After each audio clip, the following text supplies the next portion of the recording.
Chapter 6, Grandmaster Flow. My dad invited me to a DJ show going down the same night, hosted by Maria Davis. She had this show she'd throw at clubs called Mad Wednesdays. I'd heard of her, but this was my first time meeting her. We got there and the show was crazy. The DJs really did their thing.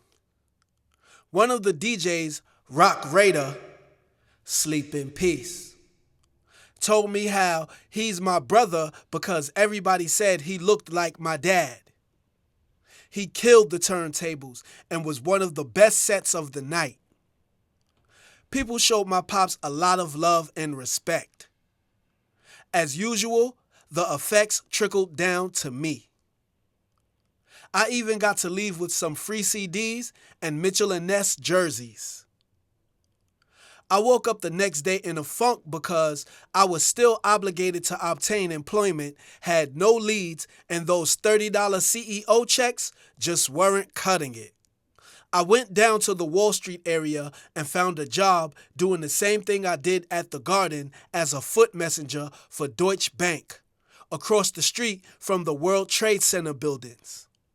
I hadn't seen anybody on my mom's side since I'd been home, until I was walking down Southern Boulevard and bumped into my sister Saitani. I was so excited to see her.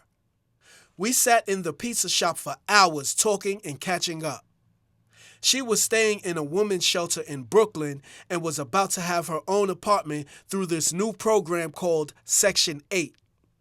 She told me how much she'd miss me and asked me if I could come stay with her. It seemed like fate. She told me I would have my own room as opposed to the one I shared with SB in the 2-bedroom apartment in Hunts Point, with Raynette occupying the other. Saitani said I'd be responsible for paying all my own bills. She was 8 months pregnant with my new nephew and looked like she was ready to pop. She told me who her baby's father was, and even though I didn't know him that well, I remembered him, and he always seemed like a good dude. Before she left, she invited me to her baby shower and told me if I wasn't there, she'd be sending out a search party to come and find me. I told her I would most certainly be there. We gave each other a kiss and a hug, which was totally different. My mother never hugged, kissed, or told us that she loved us. I guess it just wasn't her thing to say it. I think Saitani and I were just caught up in the moment, overjoyed about seeing each other. I know I was.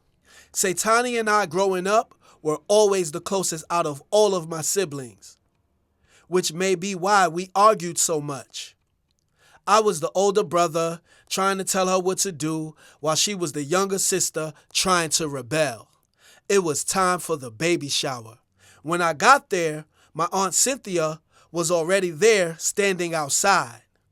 She was really shocked when she first saw me because she watched me grow. I'd always been really thin, and she hadn't seen me in years.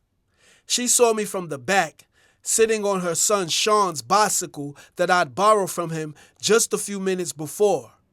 She couldn't believe it was me and gave me a 60-second hug. My sister Latoya pulled up. Then I saw my sister Tisha, my sister Tawana, my Aunt Penny, and 100 other guests. Everybody was there. I looked to my left and saw my mom. I hadn't seen her in years. I was cheesing so hard, my face started hurting. So was she.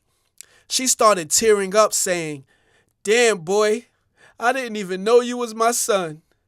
You got so big." I gave her a long, tight hug and a kiss on the cheek. I kept my arm around her shoulders for about 20 minutes while she went around introducing me to everyone I didn't know, proudly introducing me as her son. I made my way to the corner by the music. There he was, in position at the turntables, my father. My cousin Sean made his way up to the tables. I said what's up to my dad and grabbed the mic. Sean and I went back and forth spitting verses until it ended up being just me. My father kept switching up the beats and I killed each one of them. My father always knew I was nice. Now he knew I was serious. Some way, somehow, I was getting a deal. After I finished rhyming, I blended back in with the party. I spotted Satani, who looked like if you bumped her, she'd give birth. I gave her a hug, talked to her fetus, and after a few hours, the night was over. I woke up the next day and took a shower, letting the water run on my head, thinking about the day before, still trying to figure everything out. I heard a knock on the bathroom door. Raynette yelled, "Jojo, the phone. It's your father." The first thing he said to me after I said hello was, "So you're ready?" I said, "Ready? Ready for what?" He hung up. It reminded me of a time in Morehouse Projects when I was a teenager and Raynette's friend Sheba came up to me while I was sitting on the benches and said, "So Jojo, you ready?" Me not having the slightest clue of what she was talking about, I said, "Ready for what?" She just busted out laughing and walked away. Since I wasn't for the mind games, I called him back and asked him if he would just be straight up and say exactly what was on his mind. He said he wanted to talk to me. They call me J Flow, the rap pro, smash any competitor, cut you out like an editor, chop you up and etc. Rapping was what I've always wanted to do. It's what I've always done.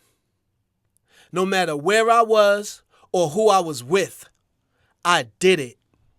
At 22, I knew it was going to be my career and I had the perfect person to get me in the door. No matter who I was a fan of, they had somebody that got them in the door. Big had Mr. C, Jay-Z had Jaz-O, Ja Rule and DMX had Irv Gotti, sleep in peace. Snoop Doggy Dogg had Warren G, Run DMC had Russell Simmons, Jermaine Dupri had his dad, even Beyonce had her dad, and the list goes on. No matter how talented someone was, it wasn't enough to get in the door. My dad gave me the baton and a cassette tape full of beats to write to. I'd helped my father build his in-home studio, and he had every piece of equipment necessary to create an album of sonic perfection. I started writing right away. I didn't like the beats. They weren't that bad, but they weren't that good. I'd finished recording about 8 songs before I came up with the title Grandmaster Flow. Since it was all his beats and all my rhymes, I mixed J Flow with Grandmaster Flash. Recording the album was relatively easy, especially with my pops coaching and teaching me about inflections, how to emphasize on certain parts and speak clearly. All the technical things that come with recording. I'd never recorded for an album, and it was nothing like recording for a mixtape, but I was a natural. I followed his instruction and took right to it. We bumped heads during recording because of a song I was set to record called Where I'm From. I let the beat come in and it started with the bass on the hook. I let it ride a little and then I came in. Ballers cop drops and thugs drop cops and ballers cop drops and the thugs drop cops and the ballers cop drops where I'm from. Them thug niggas drop cops where I'm from. My pops stopped the engineer and cut the music shouting, "Whoa, whoa, no, Joe. You talking about dropping cops? Come out the booth, Joe. You gotta write something else." I left the booth and tried to explain to him that that's not what I was doing, but initially, he wouldn't listen. After a few minutes, I explained to him that I was telling a story about something that an older person told me concerning the corruption in the 41st precinct, reflecting on life just like I do with anything I write about. I was told that policemen's bodies were found in the back of Hunts Point, floating in the river. Is it true? Who knows? It made for a dope song, so I wrote it. Not once in the song did I say anything negative towards law enforcement. His curiosity allowed him to let me record the song. He still didn't like it. He told me all my music had too much of a dark feel to it and that I needed to come up with a stupid song. He played something by an artist he felt like I needed to emulate. He spoke of how down south music was fun and playful and I needed to lighten up. I told him I wasn't going to rap like that and began naming southern artists that didn't rap like that and told him them dudes he played was straight up garbage. He gave me an ultimatum and I ended up recording the worst song I'd ever wrote in my entire life, called Over Here, Over There. If I never hear that song again, I'd have had a great existence. That was the last song we'd record, and the album was never finished. Recording the album had been easy because I had a lot to say, but there were just certain things I wasn't willing to do. When I finally left Raynette's house, it was hard. I was closing an important chapter in my life. I wanted Raynette to know I appreciated and loved her. I didn't have the courage to tell her to her face, so I just wrote her a letter, thanked her, grabbed my things, and headed to my new home with Satani on 183rd and Morris. I moved into Satani's 3-bedroom apartment with nothing but clothes. I loved being there with my new nephew Bishmi, so I spoiled him and loved doing it. I continued to see my father and we talked about completing the album. He said he needed to talk to me and for me to come out to his house in Central Islip, Long Island. I took the LIRR, Long Island Railroad, as I'd done many times before, but this visit was different. He played the album songs we'd completed, and as he played them, handed me a recording contract. What my father didn't know about me was I despised contracts of any kind. Still do. I feel it relieves you of your freedom to make choices and puts you under someone else's control. A leash. I was totally offended. I'd heard the rumors about my father, the Furious Five, and Sugar Hill Records. I asked him, why would we need a contract? It's just business, Joe. It's how you do business. I told him I'd need somebody to look at it, and he gave me a look of disgust.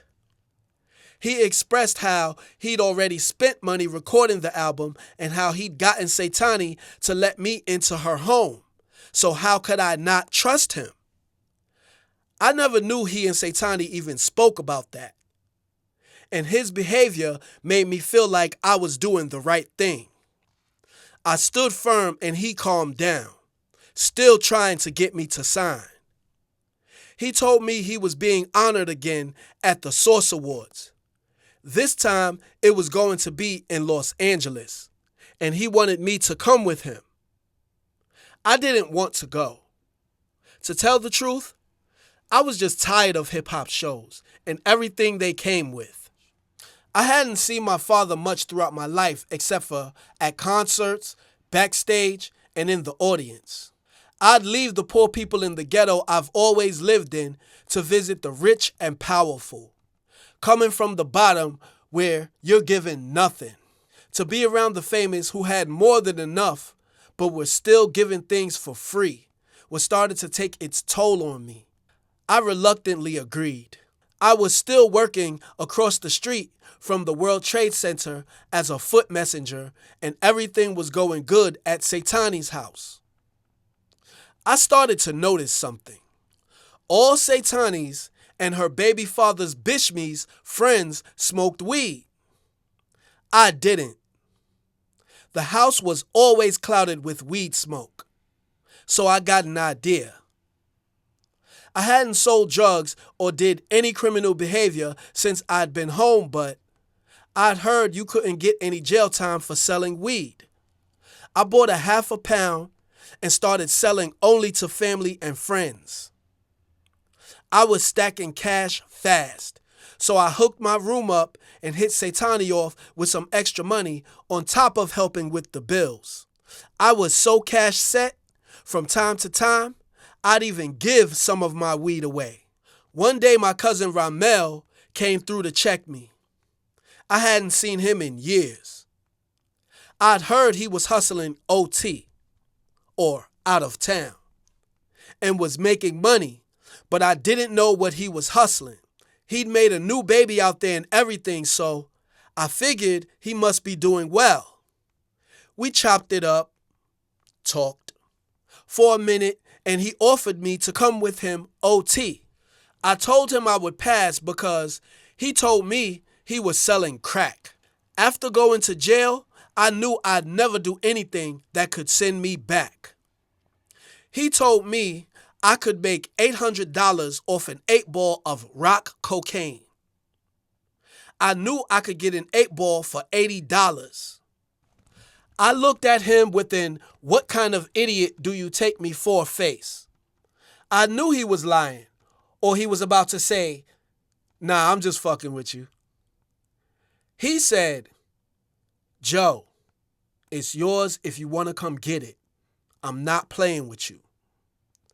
I looked at him, thought it over, went, got the 8-ball, and we hopped on the Metro North. Long story short, he wasn't lying. In less than 1 hour, I had it flipped. I gave him a pound, a handshake, hopped back on the Metro North, and never went back. There's no way you're making that much money that fast and the cops aren't somewhere watching, is what I told myself. Not too far down the line, Ramel got bagged, or arrested, and sentenced to 4 years. He was never the type to lie down, though. He'd fought and won multiple cases representing himself in court. This time, I guess they must have had him cold. Jam Master Jay, sleep in peace, presented my father with his award. I stood way off to the side on the Source Award stage, waiting for my father to introduce me to the world. Not only did he not introduce me, but he also said nothing about the Furious Five and gave no sleep in peace respect to Keith Cowboy. Flashback. Keith Cowboy is an original member of the Furious Five and the first rapper to diss other rappers by name, publicly, on a major release. Keith went at LL Cool J, Houdini, and even Run DMC at the height of Def Jam's run. The song is called Yo Baby, off the On the Strength album. Same album the Furious Five rapper Raheem was singing on a song called Fly Girl. For any rapper that thinks they created that. Keith was on stage at the infamous Queens crew The Supreme Team's party, sharing the stage with Melly Mel. He was my father's best friend. My little brother Keith carries his name. Keith Cowboy. Sleep in peace. End of flashback. I thought to myself, what's wrong with this dude? Why isn't he taking any action? Before we went up on stage, I contemplated giving my demo tape to Will Smith or Russell Simmons. I had it in my pocket. and I was sitting right next to them. I decided against it due to my blind loyalty. We exited stage right and were herded through a few interview stations. KRS-One's station was one of them. He had a LA radio station and wanted me to spit for him, so I got ready. My father stepped in, took his attention away, and herded me away from the station. Me and SB were dressed similar, and the celebrities all were in multiple snapshot frenzies with other celebrities to capture the moment in time. Everybody wanted to hop in a pic with us. Tretch, CNN, Jazzy Joyce, Outkast. They all knew who my father was. Andre 3000 bent down to my ear before whoever snapped the pic and said, "Whatever you do, make sure it's what you want to do." I don't know why he chose to say that to me, because he could have just as easily passed that jewel to SB, who was standing right there. Whatever the reason was, I never forgot it and still apply it. I'd bumped into Scarface and Yuckmouth from the Loonies earlier in the day at a store that doubled as a liquor spot.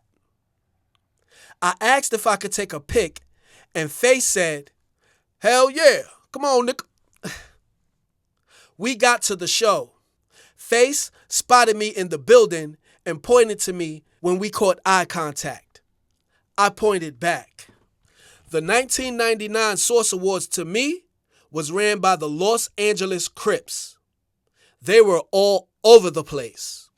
They had a huge bus of their own and a big dude who had the word Crip tattooed on his bald head, which at the time was taboo. Even the cops looked afraid. Hip-hop stars were getting pressed, and I saw a dude get robbed at the urinal right next to me. The dude gave no resistance as the robber casually lifted his chain off his neck by the charm while the victim just kept peeing. We got back to the hotel, and while my dad was at the desk checking us in, Eminem and D12 walked up.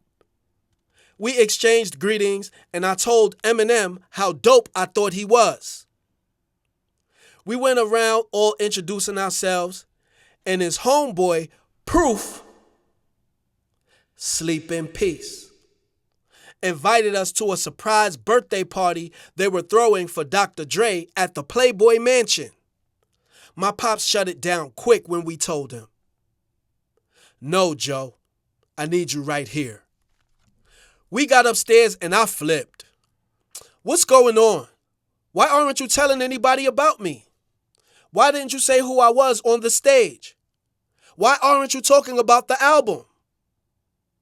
He calmly said, "Joe, you don't know what I'm doing. Let me handle the business." I fell back for a few reasons. Number one, he was right. I don't know the business. Number two, this is my father. Number three, I trusted him. All I saw was missed opportunity after missed opportunity. I talked about it with Kev Dog and Angelique, my little sister Christina's mother, who was also with us on the trip. I got to do no networking and made no connections. I got home totally unsatisfied. I didn't know what to think, and I was beyond confused. I got back to Hunts Point, where I still hung out, even though I'd moved to Satani's. Everybody saw me on TV and asked me a million questions. After I told them what happened, they were equally unsatisfied. "You should have just snatched the mic," one person said. "Why you ain't just start spitting?" Why this and why that?